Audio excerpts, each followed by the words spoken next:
Hey, this is Brandon Crawford from the San Francisco Giants, and you're listening to TortureCast. You're listening to a podcast by and for fans of the San Francisco Giants. Let's go, Giants! With hosts Willie Dills, Chad King, Ben Lee, and Eric Nathanson. Dedicated to the greatest team in Major League Baseball, the San Francisco Giants. This is TortureCast. Standing on top, gonna stop, we came to play. Ain't slowing down, falling on, we're here to stay. And we're stomping on whatever's in our way. I'm feeling like a Giant tonight. It's Wednesday, June 3rd, 2020, and this is episode 195 of the TortureCast, the podcast by and for fans of the San Francisco Giants. I'm your host, Chad King, and joining me today from hot Las Vegas, where I think things are going to start opening up by the end of the week, right, is Eric Nathanson. We are less than 12 hours away from opening. All these casinos are opening at 12:01 a.m. June 4th. Wow. That's crazy. So tell me a little bit about, like, what's the capacity limits and what are they doing? Do you know anything about that? Yeah, I've seen they've added hand washing stations all over the place, like legit sinks and everything.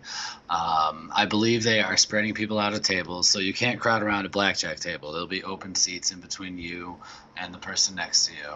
Yeah. And I know some of the poker rooms are opening up, but they're only doing 5-handed action and not running tournaments because you can't have full tables. So they're going to try to space everybody. Right. They're going to try to space everybody out. And they're all free parking. There are places waiving resort fees. They are just trying to get people in the door as much as possible. It's unbelievable, but it's starting to pick up. That's good. Yeah, I also heard that there's still, because of the laws and everything like that, although there is going to be some gaming allowed at limited capacity, the restaurants at limited capacity, there's not going to be shows, correct? Or spa services. There's still no gatherings over, I believe 50 is the number right now. Yeah. Like what about pool facilities and all those things? They're allowed to be open. The pool facilities are allowed to be open. We have 2 pools in our complex that we're still waiting on to open. Not that I'm rushing into the pool, but yeah, so they're opening those kinds of things, but brothels, strip clubs are not allowed to open up just yet. Nightclubs are not really getting going just yet. Right. Certain things like that with the gatherings. I just found it funny that I live in a place where they literally say on the news, brothels will remain closed. It was just totally threw me. Yeah, it's got a new place for you. But yeah, I know it's hot there today, so I'm sure people are really wanting to get into the pools. We're going to hit about 97 today. We got our little kiddie pool in the back, which we're going to take a dip in later today. But yeah, everyone, welcome back to episode 195. Look, we know what's going on in the world right now, and we know not, everybody is kind of back to normal because of the pandemic and certainly the civil unrest in the country. But there's been some developments in the contract negotiations between the players and the owners. So we thought it was still worthwhile to hop on, since we're only recording about twice a month at this rate anyway. We figured it was still worth it to bring it to you, but we understand if people are not in the mood to listen to a baseball podcast at this point. But we're going to go ahead and march through it. But yeah, things are relaxing a little bit. I think in our county, we have on, I think it's Friday, midnight, June 5th, we're going to have limited capacity outdoor dining allowed. Still not indoor dining yet, though. And they're going to allow all retail businesses to open, however, with, again, limited capacity and face masks. All child care centers with like less than 12 children, I think, are allowed to open.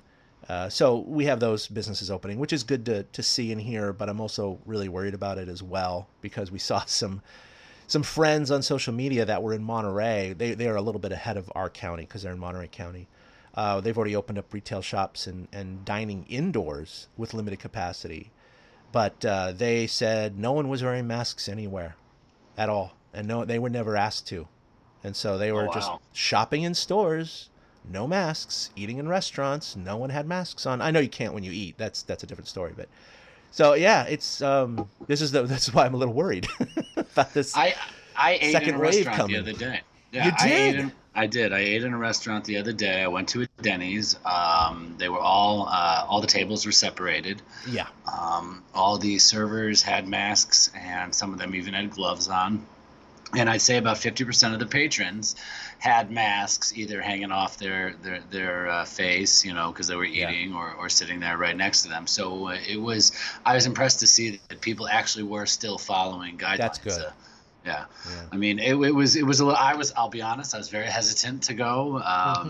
We were out and about. We just got a car this past weekend, so we've been driving around, getting to know the area. Oh, fantastic! And so we were like, well, we're hungry, and we're far away from home, so let's go to Denny's. And I had a little anxiety going in, but we were tucked away in the corner. I didn't have to interact with anybody else. I kept my mask on aside from the time when I was eating. So as long as people follow directions, and follow guidelines, I should say, then it should be an okay experience. I was surprised at how pleasant it was. I was a lot more worried than I felt like I needed to be. Yeah, in fact, I think even though our restaurants aren't open to that extent yet, that is actually the neighboring county. San Benito has already had outdoor dining for about a month now. And so we may go there tomorrow night. It's only about a 20-minute drive to this really beautiful vineyard. They have an outdoor, massive outdoor dining patio under the trellises and trees and everything like that. They got fire pits everywhere. They have live music, full bar, the whole thing. And so we may go there tomorrow night. And they're doing the same thing. They're spacing the tables out, even though it's outdoors. But they have, $6 mimosas and Bloody Marys and daiquiris, and they're going to have a tropical throwback Thursday with 80s music and a limited menu. So we haven't eaten out since the pandemic, so we might actually do it. We might actually give it a shot because it's outdoors. It's like, okay, we're not going to be near anyone. We're going to have contact with one server, who I'm sure will be appropriately protected. So it should be okay. But kids are looking forward to that. But I'm hoping everybody out there that they're dealing with the pandemic and what's going on in the nation and the world okay right now. I know there's a lot of people with, it can be very depressing and mentally destabilizing, but, things will get better. I do believe in this country. Hopefully they don't get much worse before they get better. But let's talk a little baseball. Unfortunately, let's try to get into it here. There's not a lot of positive news going on right now. But when we recorded a couple of weeks ago, we had talked about the counter proposal, or the proposal the owners made to the players, which was an 82-game season, but their salaries were going to be cut much more. And what we did not talk about last podcast was the extent to which their salaries would be cut. Now, just as a refresher, on March 26, the players and owners agreed that if there were to be a season, the players would receive a prorated amount of their salary based on the number of games. So roughly an 82-game season would be about 50% of their salary. Well, the owners were claiming, oh, no, contraire, mon frere. We didn't know that the whole season was not going to have fans in the stands. So that's a different ball game. Now we're going to lose way more money than we thought initially. And of course, most people, rational people and players are like, what do you mean? You thought there were going to be players or fans in the stands? No one thought that. So I think most people know that the owners are BSing their way to try and change the terms. So they proposed a sliding scale. It's a tiered structure. And this is the 5 tiers that they have. So any player making up to $1 million would be paid 72.5%. Now, this is on top of the 50% cut, right? So if you made $1 million and you played 82 games, now you're only getting $500,000 on the prorated salary. But now you're going to cut it even further to 72.5%. So that's in the $300,000 range. So you're losing most of your salary. Yeah. But that's the best tier to be in, is the lowest paid players. If you're making $1 million to $5 million, your pay is cut in half. So now if you're making $5 million, it's cut to 2.5 and then cutting 50% again. So now you're down to 1.25. Now if you make 5 to 10, you're paid at only 40%. 10 to 20, you're paid at only 30%, and any player making over 20 million is paid only at 20%. So think about this. Mike Trout, of course, who has the highest full season salary in baseball this year at $37.666 million, would be cut down to just over 19 million on a prorated basis over 82 games. But then would be cut 80% down to $5.7 million from a $37.6 million contract. That's crazy. Now, look, I understand people are out of jobs. We talked about this last time, right? There are certain players that have voiced their opinions that look like little whining babies. But this is not what Mike Trout agreed to. This is not what Buster Posey, who, by the way, also makes over $20 million. So his salary would also be cut 50% and then 80% of that. So these guys would be making roughly like 10, 12, 13% or something like that. Yeah, their original salary comes out to 15. Trout's comes 15%? Out to 15. I just ran the numbers, right. There you go, 15%. I mean, you're playing half a season and you're only getting 15% of your salary? Yes, they're millions of dollars, people. We get it. But that's not what the players agreed to. And that's certainly not what they agreed to on March 26th. And here's the kicker. Buried in Ken Rosenthal's story on The Athletic yesterday, talking about the latest proposal we're going to get into from the players union over to management side, was Tony Clark, the Major League Baseball Players Association president, said, "We have never denied that MLB has the ability to come back and try to persuade us to change that agreement based on their economic concerns," Clark said. "They tried unsuccessfully. In fact, Rob Manfred confirmed yesterday that we can pay you 100% of the salary right now." So the owners have the money to do it in the first place. They're just crying false because they're not getting the fans in the stands like they thought, and they're not getting the extra revenue money that they thought, and they want to take it out on the players. Right. And so by all accounts, because here's the thing, you had, oh my gosh, I'm blanking out on his name. The pitcher for the the Nationals. Scherzer, thank you. I don't know why I blanked out on his name. Scherzer had tweeted out last week talking about this thing, this contract and this tiered structure. Of course, he's in the highest tier as well. And he basically said, look, we're willing to listen to you guys if you just show us the books. Yeah. You know everything about us. We know nothing about you. Are you really losing money? You're not indicating that. So there's a lot of innuendo and ballpark estimators out there that are saying when the owners say that they're losing $640,000 a game, that doesn't mean they're in the red $640,000 every game. They're just not making that money that day. Right. Exactly. They're not making that $640,000 that day. It doesn't mean that the owners are not going to be profitable this year.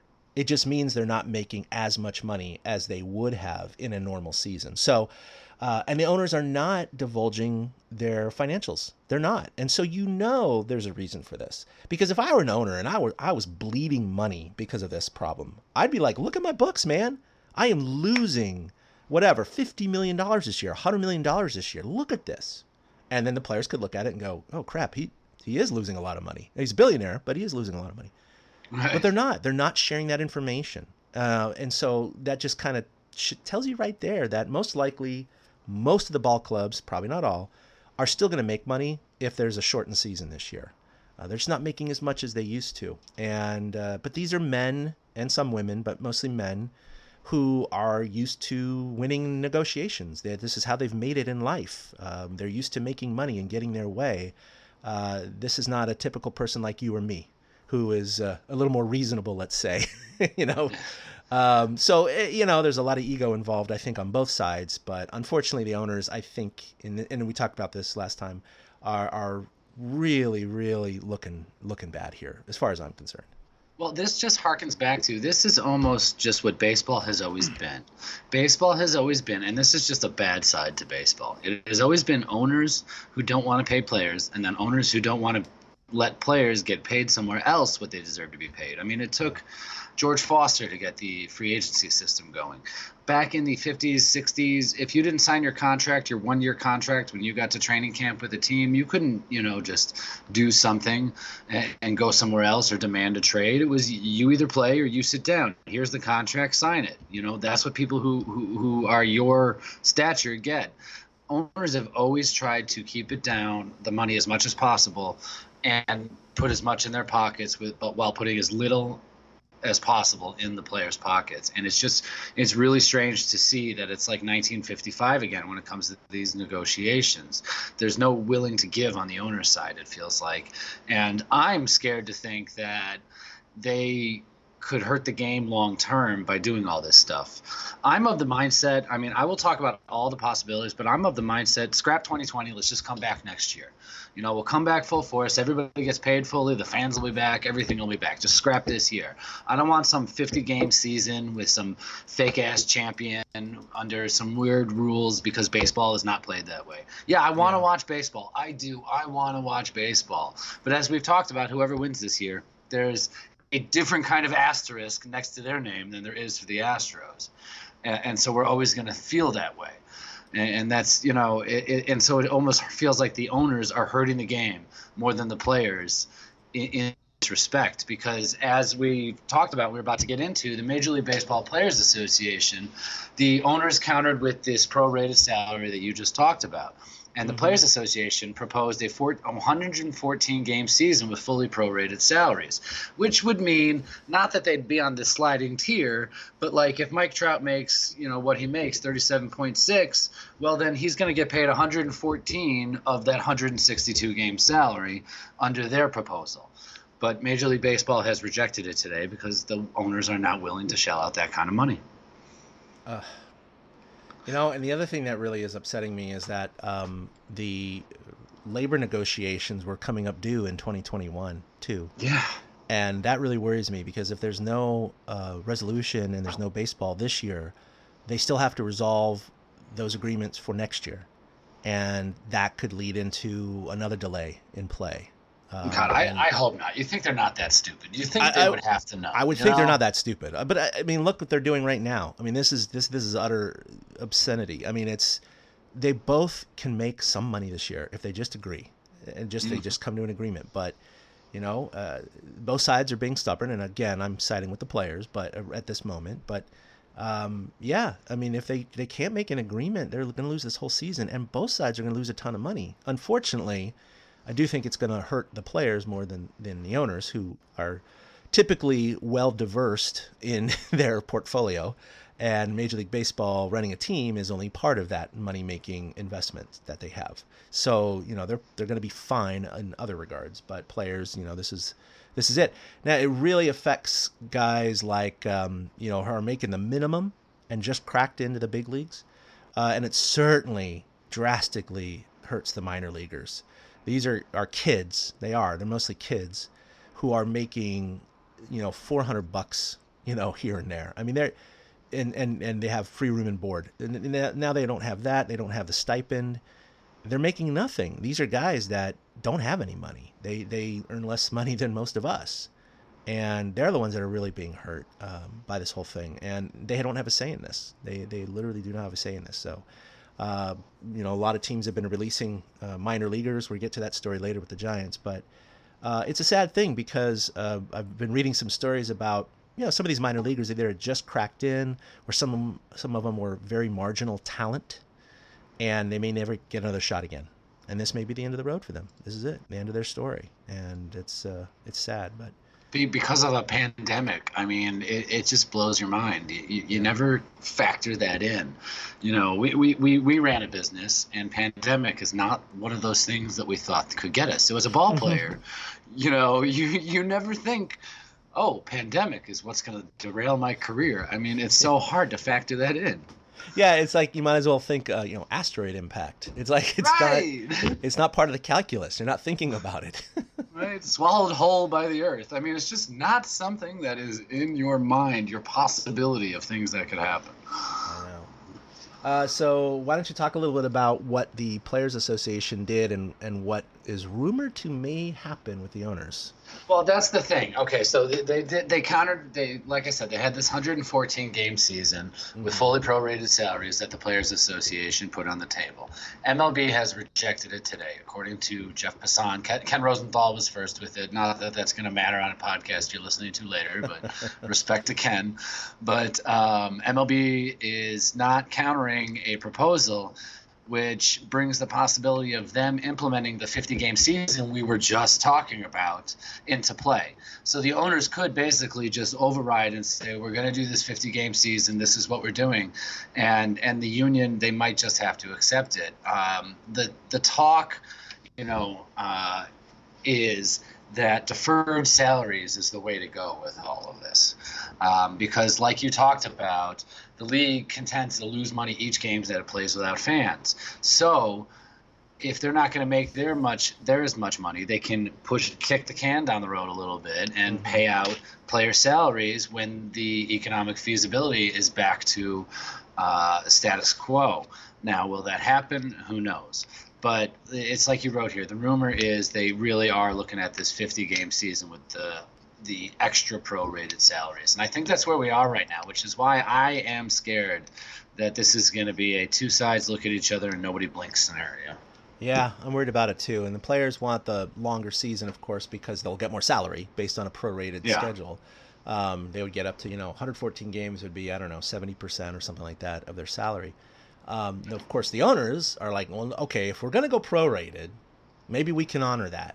But let's cut the season down to 50 games. So now we're only paying you about 30% of your normal salary. But additionally, they make most of their profits, or at least a huge bunch of their profits, during the postseason. And there is concern, and I actually would agree with the owners on this particular fear, and that is of a second wave of the pandemic hitting in the fall. And so the longer you push that season out with a longer season, like the 114 games, which would have to push the World Series into November and maybe even later, is if the second wave of the pandemic hits, then they got to shut down the season, and then they lose their playoff money. So at this point, the owners are like, okay, well, let's tighten it up. Let's make it so that it's 50 games and we can play the World Series a little earlier. Let's not go into deep October. Let's do it in September or early October before that wave hits, if it does, so they can kind of protect that. Now, I get that fear, but holy crap. I mean, look, baseball is better than no baseball, at this point. But Eric, 50 games? 50 games? That's not even 2 months of ball. I mean, one way it would be exciting is the sense of, holy crap, any team could win this. I mean, one team just gets hot for 20, 30 games, and they could be in the playoffs, especially with the expanded 14-team structure. Right. I mean, I would even say, look at what the Giants did last July. They got back into contention with that month of play. They were like, 22-9 or 22-6 or whatever the hell they were. They were way over 500. I mean, a team like that who starts off at that 22-7 or 8 or whatever they were, they're more than halfway through the season and they got that good of a record. They're going to make the playoffs. Period. They're going to make the playoffs. So, in a way, it would be exciting as a Giants fan, but it would be a dilution of baseball as a whole, because I just think you would allow teams to get in that normally would not be there. Yeah, and it's funny. Last year's Nationals won the World Series. After 50 games, they were 19-31. Oh, yeah. Think about that. I mean, the Nats wouldn't even be in the playoffs under the 14 No, they were so far from it. Yeah, that's right. They had one of the worst starts ever to win a World Series out of any team. So, yeah, you really get some funky things. And I think at that point, I mean, if it was a team like, God forbid, the Dodgers, or the Yankees, or one of these higher ranked teams that won the World Series, you go, well, they're a good team. We knew that going in. But yeah, if you saw someone come out of nowhere to make a run in the playoffs and win it, you'd be like, that team. Now, I don't.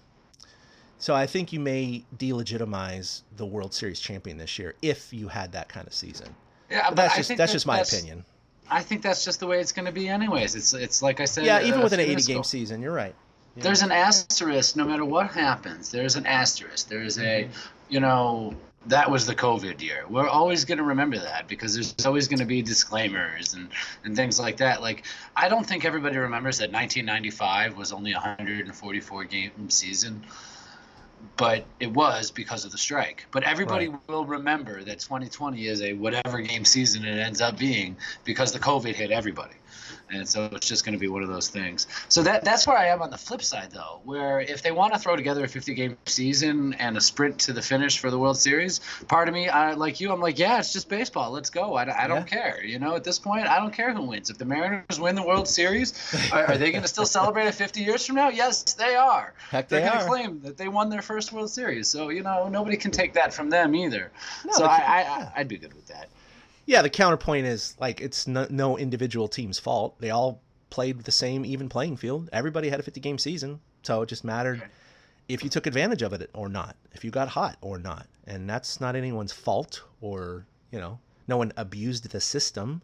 This isn't the Astros cheating scandal. This is just, yeah, I don't think the Mariners would have won it any other year, but they won it this year. So, hey, tip your cap. They still had to go through the playoffs. Yeah, I still remember the 1999 NBA playoffs. The Spurs beat the Knicks in the finals. That was a shortened season because of a strike, and the Knicks were the number 8 seed, and they went on like a tear to get to the finals. And like that doesn't happen in basketball in any other year, but a small compacted year like they had that year. And so I kind of expect the same stuff to happen in baseball. Yeah. Well, regardless, like you said, there's no timeline, there's no deadline for this, but the longer that they wait on both sides to come to an agreement, the more the season's going to get pushed off and the shorter it's going to be no matter what. At this point, if they wanted to start in July, which is looking less and less likely, they need 2 or 3 weeks of spring training 2.0. And there's a lot of those health considerations we talked about last time that have to be put into place. So many logistics, so much in regards to all the personnel involved with their safety, how they're going to isolate. All those plans have to be put into place. And so it's looking like if the season's going to happen, it's going to be maybe mid to late July at this point.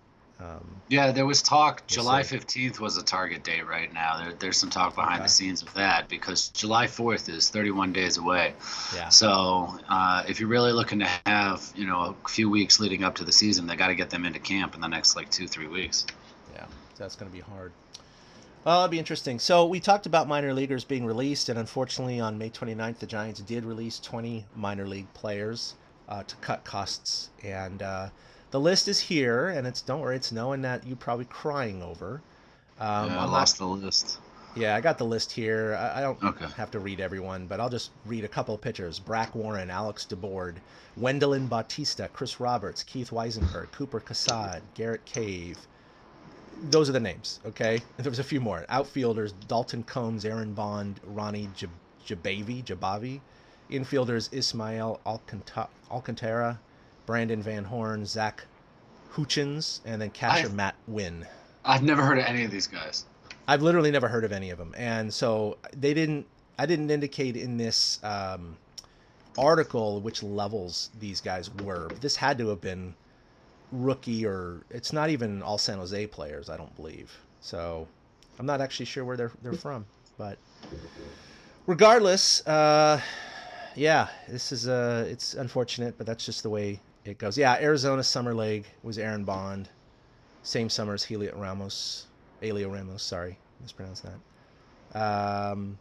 He was more or less chewed up by A-ball pitchers, just hitting 188 and over 250 plate appearances in parts of 2 seasons in Augusta. So I guess he was with the Double-A team.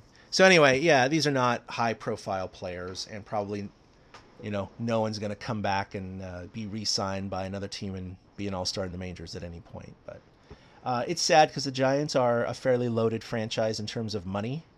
And I can't imagine this as an extreme cost savings, but they didn't also specify here how much money they're saving by cutting these 20 players.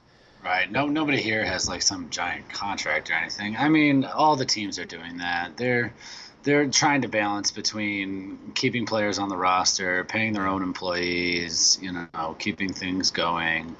And I mean, the minor leagues are just decimated at this point. Not just the Giants system. Everybody, all the teams are just decimated because losing this revenue from this year makes it really tough for a lot of these teams to operate. So MLB is really going to have to take a look at that. I mean, even the draft was reduced to 5 rounds or something like that this year?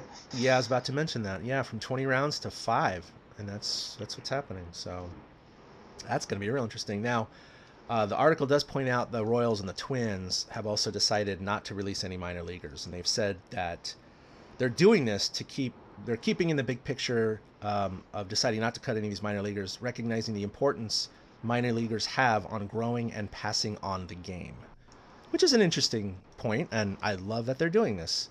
Yeah, that's fair. But they do bring up a good point here.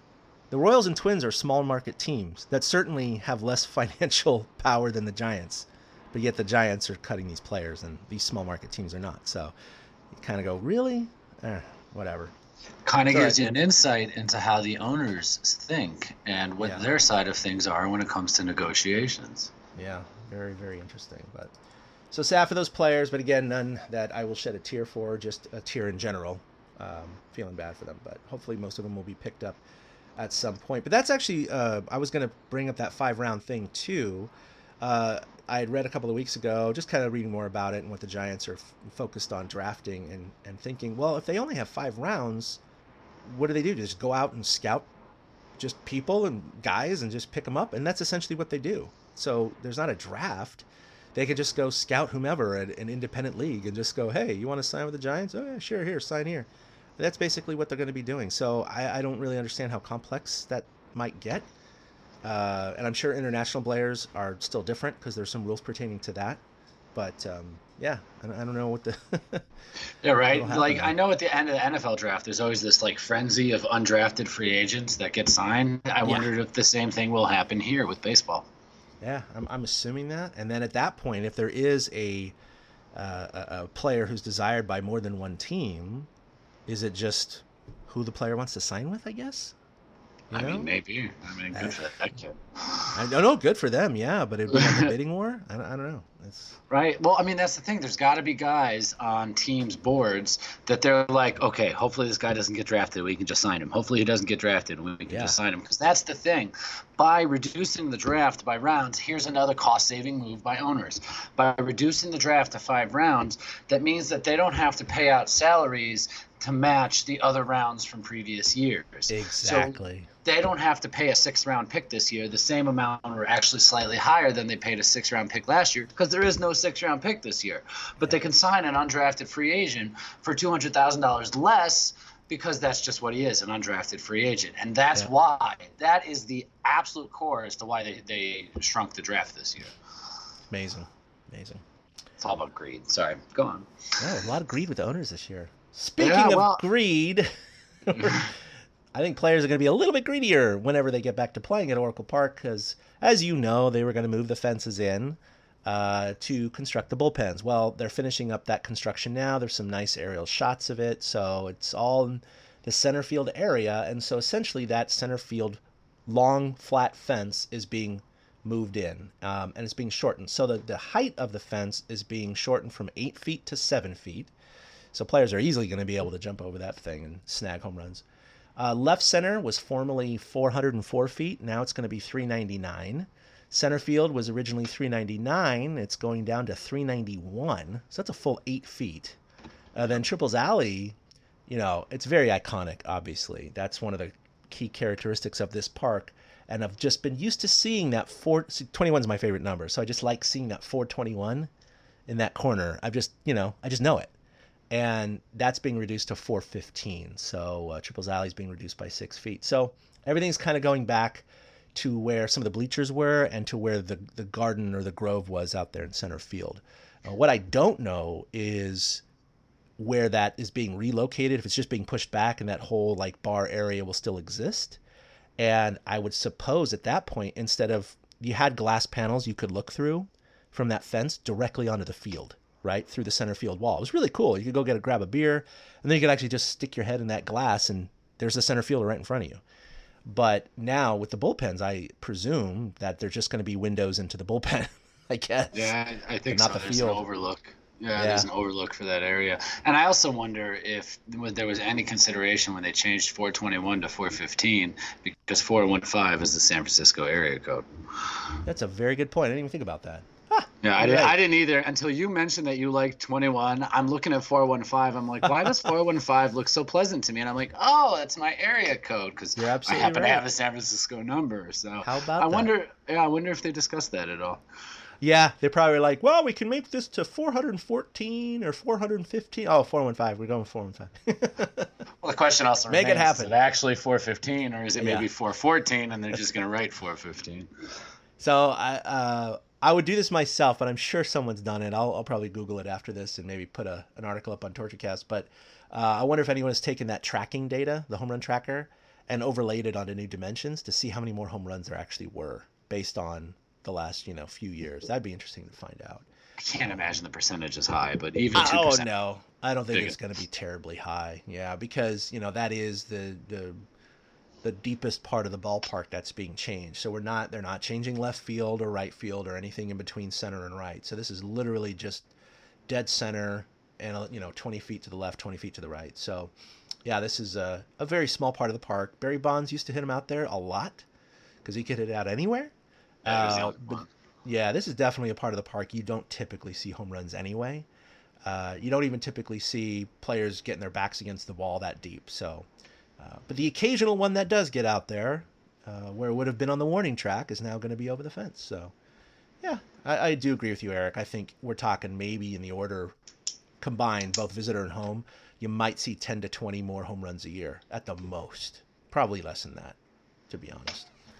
So, but it's cool. And of course, the main reason for this was moving the bullpens from down the foul lines because there's been several key injuries to both Giants and opposing players and some nasty spills. And so they just decided.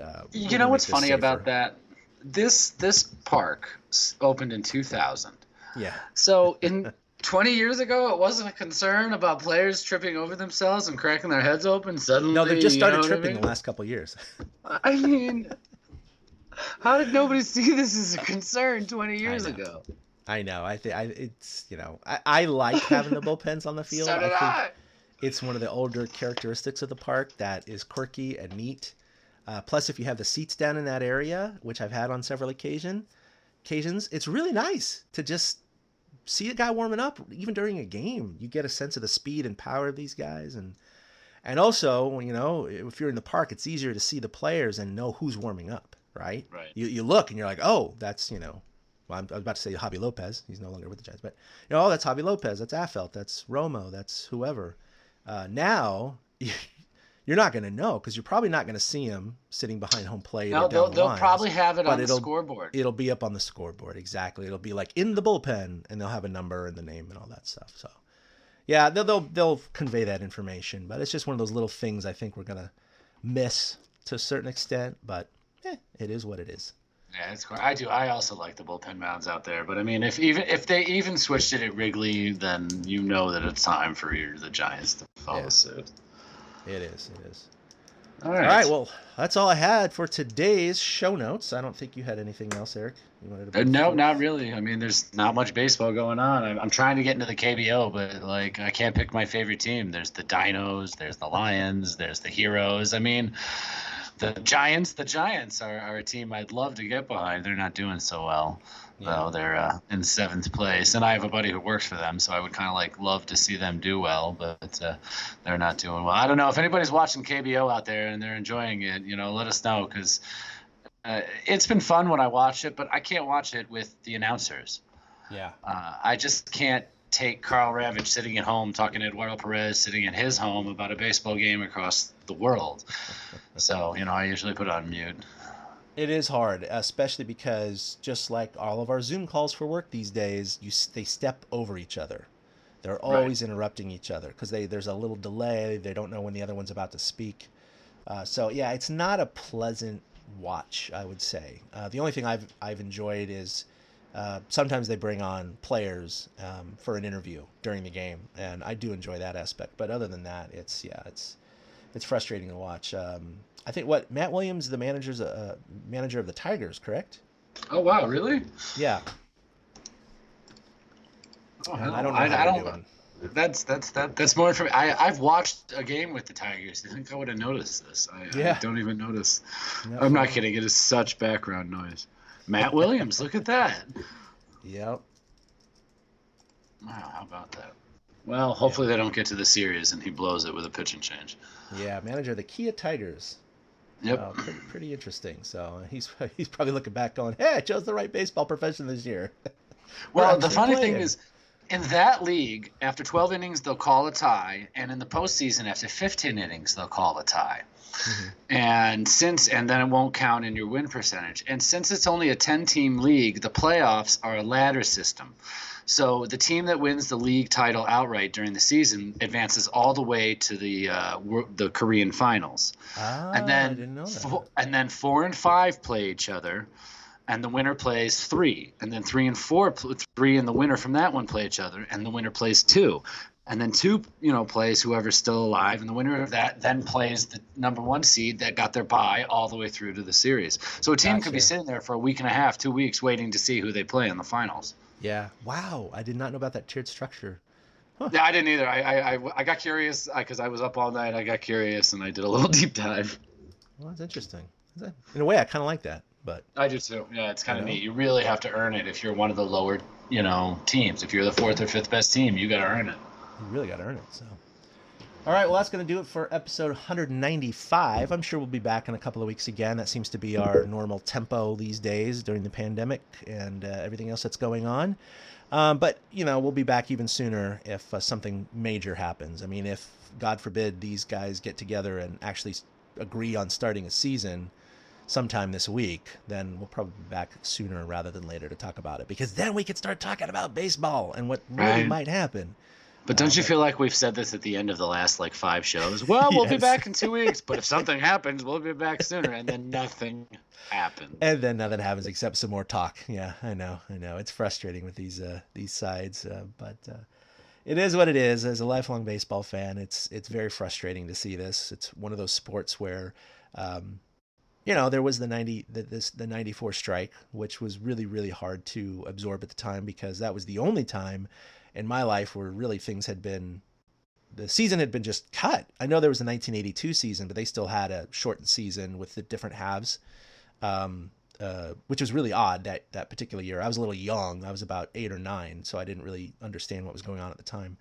But 94 was the only season in which there was no World Series, right? In our lifetime. And that was really, really hard to swallow because of one, the Giants were doing well that year.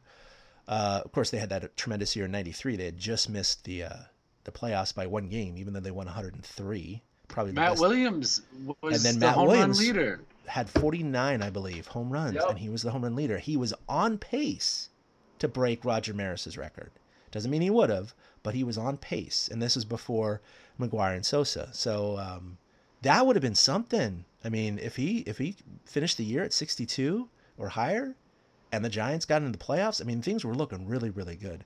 And poor Expo fans, although the Nationals won it last year, but Expo fans, they had the best record in baseball. They were doing really well too, and their season got cut. But, this is the first year in 125 years, there was no baseball in Memorial Day. Wow. 125 years, no baseball in Memorial Day. So think about that. That's why this is so just jarring and shocking on so many levels. The whole world is for many reasons, but specific to the sport of baseball, it's just like, when the NBA was canceled, it was like, oh well, I was like, NHL, I was like, whatever. Right. But baseball, I was like, no, not baseball. Because I care so much more about it. But yeah. Well, and that's the thing. These other leagues seem to have their act together better when it comes to deciding what to do moving forward. And baseball's got these two sides that are barking at each other, and it looks so bad. It looks so bad right now. Yeah, that's a good point. I wonder with the NBA, because they had about 18 games cut or something like that. And I know there's some rumors about coming back from a round robin playoff tournament where teams that were not in the playoff picture are just, their season's done, like the Warriors, for example, their season's done. And they're talking about this proposal. So my question is, okay, the players essentially played only 3/4 of their season. Do they still get their full contracts? I'm assuming they do. Probably. So if they do, you would think that the players for baseball would be pointing to that, and maybe they have, going, hey, look, Steph Curry got his full contract this year, and he didn't play the last 20 games of the season because of the pandemic. I know it's a little different because they had butts in the stands for those 3/4 of a season. But that said, they're probably not being gypped either. No, they're not. And hockey, they declared that they're going to come back and do an expanded playoff field. It was big news here. The Knights have been declared champions of their division, and everybody was all happy. Yeah, the Sharks are out of it too, and they're typically in the playoffs as well. Yep. And this year they just had a bad year, just like the Warriors. Man, the Warriors just. Whew. I was thinking about that because at first I thought, the NBA canceled their season. There's no hope of a playoff. I didn't think it was going to happen. It may at some point.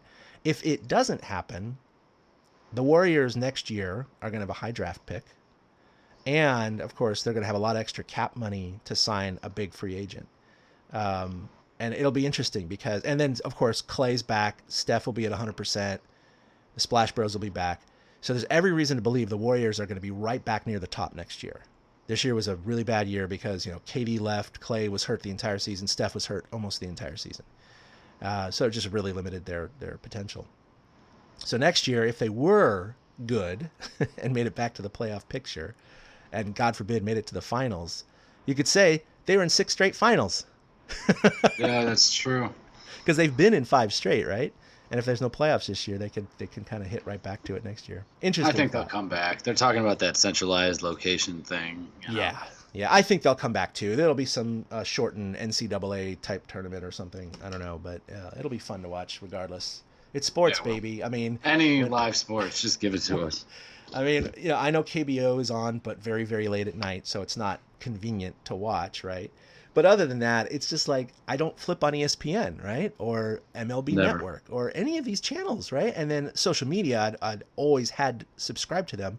So I see their stories coming up on Facebook and Twitter all the time. And it's always like, check out this 12-year-old's bat flip, You're like, what? This is what they have for sports content now. I've lost people followers performing tricks over the at last home. Couple months, right? I need baseball back. I usually get like an influx of followers when the baseball season starts, and like I'm hemorrhaging followers. Nobody cares what I have to say if there's no baseball on. Yeah, I know. Yeah, and obviously our channel has gone a little stagnant too, but for the same reason. I mean, that's the same reason I am not tuning in to ESPN.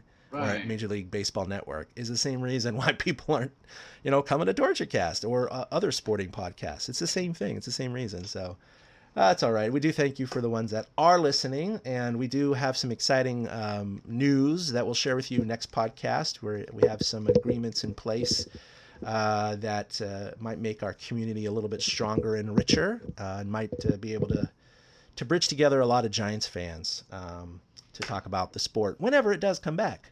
So, but we'll reveal those plans next time. But that'll do for episode 195. I'm Chad King, and signing off for Eric Nathanson. We'll see you next time. Stay safe, everyone, and protest peacefully. Thank you very much. A-boom. A big thank you to everybody for listening to the TortureCast, the podcast by and for fans of the San Francisco Giants. Follow us on Twitter at TortureCast. You can also like us on Facebook or check out our blog at torturecast.com. I also want to say thank you to Ashcon and Bailey for letting us use their song Feeling Like a Giant for our intro. For Ben Lee and Chad King, my name is Willie Dills saying, we'll see you next time.